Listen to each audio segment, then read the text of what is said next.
of prancing poetry. Poetry can make everyday experiences seem fantastic, and it can make the fantastic seem everyday. Some poems transport us into the minds of people in fear and pain, soldiers on the Western Front in the First World War, or men and women fighting racism, or people experiencing grief or heartbreak.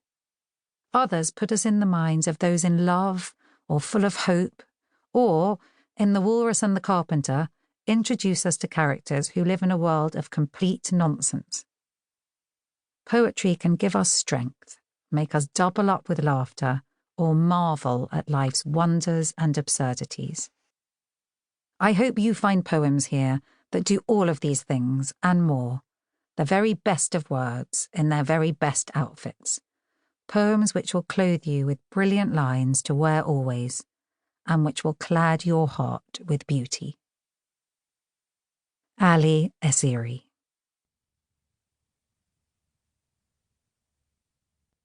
January the 1st. Promise by Jackie Kaye. Beginning a new year is like opening a new book onto its very first page. Jackie Kaye is the current Scots Macar, or Scottish Poet Laureate, and her poem is a toast to all of us at the start of the year.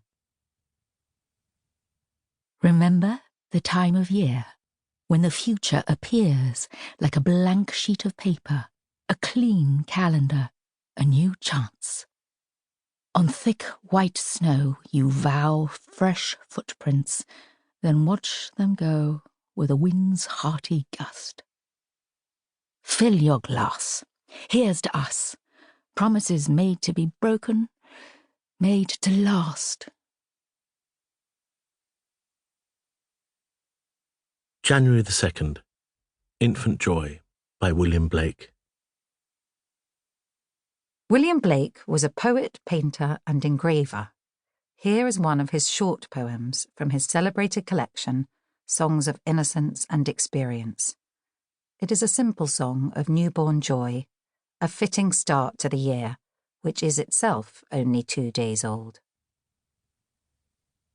I have no name. I am but 2 days old. What shall I call thee? I happy am, joy is my name. Sweet joy befall thee. Pretty joy, sweet joy but 2 days old. Sweet joy I call thee, thou dost smile, I sing the while. Sweet joy befall thee. January the 3rd. Poem for a New Year by Matt Goodfellow. As it gets underway, there can be a mounting sense of anticipation about what the year ahead might hold, about what will stay the same, and what might be completely different or unexpected or wonderful. Matt Goodfellow's poem captures that sense of excitement and uncertainty, of something, through a rush of rural images. Something's moving in. I hear the weather in the wind, sense the tension of a sheep field and the pilgrimage of Finns. Something's not the same. I taste the sap and feel the grain, hear the rolling of the rowan, ringing, singing in a change. Something's set to start. There's meadow music in the dark, and the clouds that shroud the mountain slowly, softly, start to part. January the 4th. Lines written by a bear of very little brain by A. Milne. In Chapter 7 of A. Milne's 1926 classic children's novel Winnie the Pooh, the eponymous Pooh recites a poem that he has made up to his friends Kanga, Rabbit, and Roo. It contains just short words.